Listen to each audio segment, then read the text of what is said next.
Morning.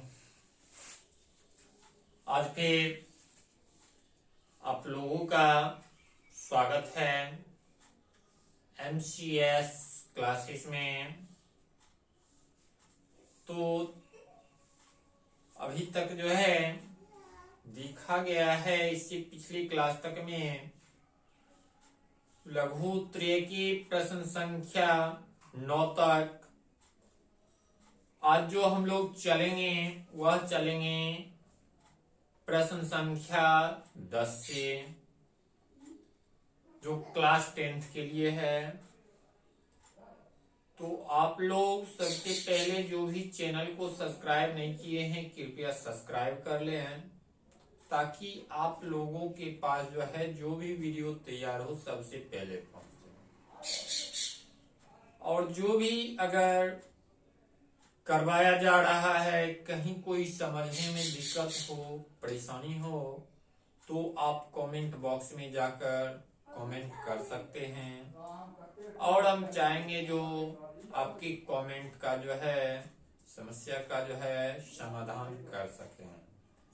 तो चलिए हम चलते हैं प्रश्न की ओर। प्रश्न बोला जा रहा है आपका 10 नंबर में, भोजन की पाचन से आप क्या समझते हैं? क्या प्रश्न बोला जा रहा है? भोजन के पाचन से आप क्या समझते हैं? तो वह प्रक्रिया जिसमें एंजाइमों की सहायता से जटिल भोज्य पदार्थों को सरल अणुओं में अपघटित किया जाता है। किसमें? सरल अणुओं में। जो भी हम क्या करते हैं, जो जटिल भोज्य पदार्थ करते हैं भोजन के रूप में, उसको वह क्या करता है? सरल बनाकर,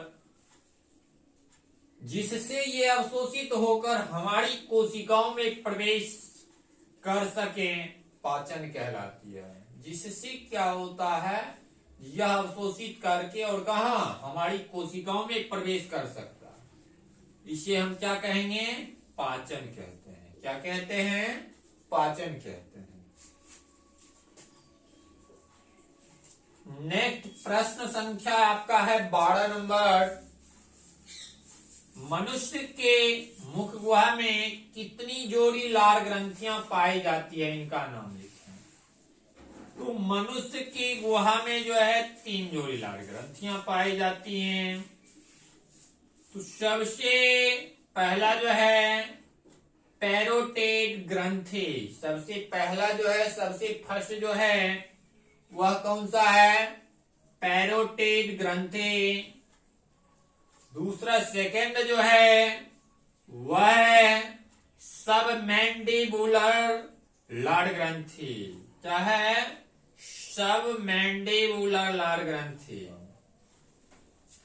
तीसरा जो है सबलिंगुअल लार ग्रंथि। नेक्स्ट प्रश्न संख्या आपका है 12 नंबर। कितना नंबर है? 12 नंबर। मनुष्य में आमाशय कितने भागों में बटा होता है? उनके नाम लिखें।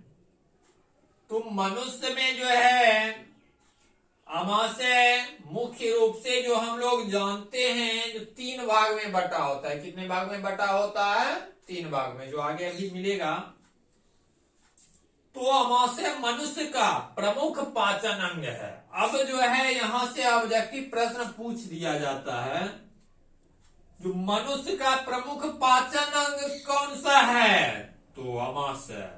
कौन सा? आमाशय। यह चौड़ी थैली के समान रचना है जो उदर गुहा के बाईं ओर से शुरू होकर अनुप्रस्थ दिशा में फैली होती है। किस दिशा में? अनुप्रस्थ दिशा में फैली होती है। इसके 3 भाग होते हैं। इसके कितने भाग होते हैं? 3 भाग। किसके? यहां जो कह रहा है उनके नाम लिखें। 3 भाग होते हैं। तो सबसे पहला है कार्डियक। सबसे पहला जो है वह क्या है? कार्डियक। तो कार्डियक जो है अमाशय का अग्रभाग है। कौन सा भाग है? अग्रभाग। अगला भाग है सेकंड जो है फुंडे। क्या है? फुंडे, जो अमाशय का मध्य भाग है। मध्य मतलब क्या? बीच के भाग है। तीसरा जो है वह है पाइलोरिक। क्या है? पाइलोरिक। तो पाइलोरिक जो है अमाशय का पिछला भाग है। कौन सा भाग है? पिछला भाग है। नेक्स्ट प्रश्न संख्या 13 है आपका। मनुष्य में छोटी आंत की लंबाई कितनी होती है?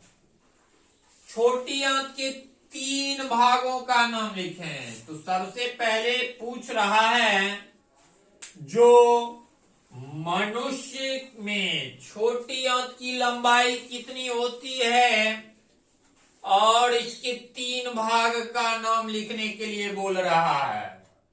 तो हम देखते हैं जो क्या छोटी आंत आहार नाली या पाचन तंत्र का सबसे लंबा भाग है।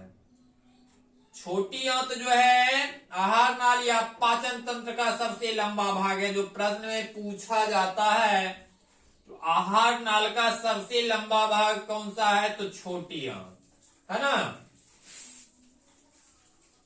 इसका आकार बेलनाकार होता है। इसका आकार जो होता है किस आकार का होता है? बेलनाकार आकार का होता है। इस भाग में पाचन की क्रिया पूर्ण हो जाती है।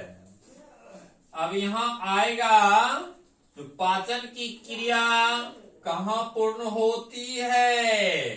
इस भाग में छोटी तथा पचे हुए पदार्थ का अवशोषण होता है। इसकी लंबाई लगभग, किसकी लंबाई? तो छोटी आंत की लंबाई 6 मीटर तथा चौड़ाई 2.5 सेंटीमीटर होती है। अब जो है इसके 3 भाग होते हैं। कितने भाग होते हैं? 3 भाग होते हैं। तो सबसे पहला जो भाग होगा वह होगा ग्रहणी, दूसरा होगा जेजुनम, तीसरा जो होगा वह होगा इलियम। ठीक है। तो देखे क्या जो 3 भाग में बटा होता है। क्या 3 भाग में बटा हुआ होता है? मनुष्य की छोटी आंत की लंबाई सबसे पहले पूछ रहा है और यह कितने भाग में बटा होता है? तो छोटी आंत की लंबाई जो है वह है क्या? 6 मीटर। चौड़ाई जो है वह 2.5 सेंटीमीटर।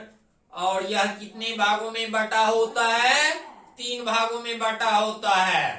कौन कौन? तो सबसे पहला जो आपका दिया हुआ है ग्रहणी, दूसरा जो है जेजुनम और तीसरा इलियम। कौन कौन? ग्रहणी, जेजुनम और इलियम। यह 3 भागों में बटा हुआ होता है। तो आज के लिए जो है इतना ही। फिर मिलते हैं आप लोगों से हम नेक्स्ट क्लास में।